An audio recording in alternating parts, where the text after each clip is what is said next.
নমস্কার বন্ধুরা, আপনারা দেখছেন জব আইডিয়া ইউটিউব চ্যানেল। বন্ধুরা, বঙ্গোপসাগরে জোড়া ঘূর্ণাবর্ত, আর এই ঘূর্ণাবর্তের প্রভাবে উত্তরবঙ্গ ও দক্ষিণবঙ্গের একাধিক জেলায় ঝড় বৃষ্টি শুরু হয়েছে। উত্তরবঙ্গের একাধিক জেলায় প্রতিনিয়ত ভারী থেকে অতি ভারী বৃষ্টিপাত হচ্ছে। ভারী বৃষ্টির জেরে উত্তরবঙ্গের একাধিক এলাকা জলমগ্ন হয়ে পড়েছে। অপরদিকে দক্ষিণবঙ্গে তেমন কোনো ভারী বৃষ্টিপাত হচ্ছে না।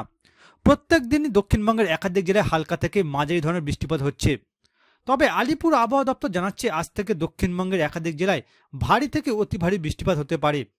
তো বন্ধুরা, আগামী কয়েকদিন উত্তরবঙ্গ ও দক্ষিণবঙ্গের আবহাওয়া কেমন থাকবে, কি জানাচ্ছে আলিপুর আবহাওয়া দপ্তর, বিস্তারিত জানতে আজকের ভিডিওটি পুরোপুরি দেখুন। 18 জুলাই পর্যন্ত টানা বৃষ্টি বঙ্গের একাধিক জেলায়।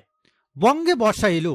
আলিপুর আবহাওয়া দপ্তর সূত্রে খবর, উত্তর পশ্চিম দিক থেকে এবং বঙ্গোপসাগর এই দুই দিক থেকে আসা দুই হাওয়ার মিলিত প্রভাবে গতকাল বৃষ্টি হয়েছে দক্ষিণবঙ্গের একাধিক জেলায়। আজও বৃষ্টির সম্ভাবনা রয়েছে। আবহাওয়া দপ্তরের পূর্বাভাস অনুযায়ী আজ শনিবার দিনভর হালকা বৃষ্টিতে ভিজতে পারে দক্ষিণবঙ্গের অধিকাংশ জেলা। আগামীকাল দক্ষিণবঙ্গের উপকূলবর্তী জেলাগুলির পাশাপাশি পশ্চিম মেদিনীপুর, ঝাড়গ্রাম এবং পুরুলিয়াতে হালকা থেকে মাঝারি বৃষ্টিপাত হওয়ার সম্ভাবনা রয়েছে। 17 জুলাই পর্যন্ত দক্ষিণবঙ্গের জেলাগুলিতে হালকা থেকে মাঝারি বৃষ্টি চলবে। ভারী বৃষ্টির সম্ভাবনা আপাতত না থাকলেও গোটা দক্ষিণবঙ্গের জেলাগুলিতে বিক্ষিপ্ত বর্ষণ হওয়ার সম্ভাবনা। আজ দক্ষিণবঙ্গের পশ্চিম মেদিনীপুর, ঝাড়গ্রাম, পুরুলিয়া, বাঁকুড়া, পূর্ব বর্ধমান, পশ্চিম বর্ধমান এবং বীরভূমে বৃষ্টির প্রবল সম্ভাবনা রয়েছে। বজ্র বিদ্যুৎ সহ হালকা থেকে মাঝারি বৃষ্টির পূর্বাভাসও রয়েছে। আলিপুর আবহাওয়া দপ্তর জানাচ্ছে আজ কলকাতায় বৃষ্টি হতে পারে। আলিপুর আবহাওয়া দপ্তরের পূর্বাভাস, আজ হালকা বৃষ্টির সম্ভাবনা রয়েছে মহানগরীতে। শহরের সর্বোচ্চ তাপমাত্রা থাকতে পারে 33-34 ডিগ্রি সেলসিয়াস, আর সর্বনিম্ন তাপমাত্রা থাকবে 26 থেকে 27 ডিগ্রি সেলসিয়াসের আশেপাশে। আজ কলকাতার আকাশ মূলত মেঘলা থাকার সম্ভাবনা বেশি।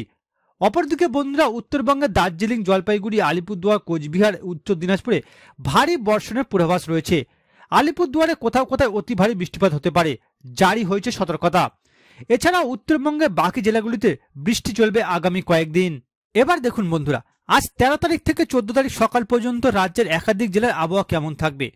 বন্ধুরা, আলিপুর আবহাওয়া দপ্তরের পূর্বাভাস অনুযায়ী আজ 13 তারিখ জলপাইগুড়ি, আলিপুরদুয়ার, কোচবিহার, উত্তরবঙ্গের এই 3 জেলায় ভারী বৃষ্টিপাত হতে পারে, যে কারণে আলিপুর আবহাওয়া দপ্তর এই 3 জেলায় হলুদ সতর্কতা জারি করেছে।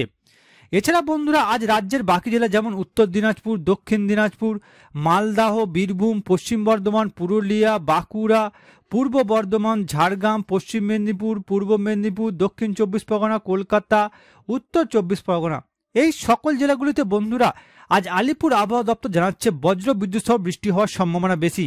আর এই কারণে আলিপুর আবহাওয়া দপ্তর এই সকল জেলাগুলিতে হলুদ সতর্কতা জারি করেছে। এছাড়া বন্ধুরা, আজ রাজ্যের বাকি জেলাগুলিতে তেমন কোনো ভারী বৃষ্টিপাত হবে না। তবে বন্ধুরা, প্রত্যেকটি জেলাতেই হালকা থেকে মাঝারি ধরনের বৃষ্টিপাত হওয়ার সম্ভাবনা রয়েছে। এবার দেখুন বন্ধুরা, 14 তারিখ থেকে 15 তারিখ সকাল পর্যন্ত রাজ্যের একাধিক জেলার আবহাওয়া কেমন থাকবে। বন্ধুরা, 14 তারিখ দার্জিলিং জেলায় উত্তরবঙ্গের এই জেলাতে ভারী বর্ষণ হওয়ার সম্ভাবনা রয়েছে। আর এই কারণে আলিপুর আবহাওয়া দপ্তর এই জেলাতে হলুদ সতর্কতা জারি করেছে। এছাড়া বন্ধুরা, 14 তারিখ উত্তরবঙ্গের বাকি জেলা যেমন জলপাইগুড়ি, কোচবিহার, উত্তর দিনাজপুর, দক্ষিণ দিনাজপুর, এই 4 জেলাতে বজ্র বিদ্যুৎ সহ বৃষ্টি হতে পারে, এমনটাই জানাচ্ছে আলিপুর আবহাওয়া দপ্তর। যে কারণে আলিপুর আবহাওয়া দপ্তর উত্তরবঙ্গের এই 4টি জেলাতে হলুদ সতর্কতা জারি করেছে। এছাড়া বন্ধুরা, 14 তারিখ রাজ্যের বাকি জেলাগুলিতে তেমন কোনো ভারী বৃষ্টিপাত হবে না, এমনটাই জানাচ্ছে আলিপুর আবহাওয়া দপ্তর। তবে প্রত্যেকটি জেলাতে হালকা থেকে বিক্ষিপ্ত ধরনের মাঝারি বৃষ্টিপাত হবে, এমনটাই জানিয়েছে আলিপুর আবহাওয়া দপ্তর।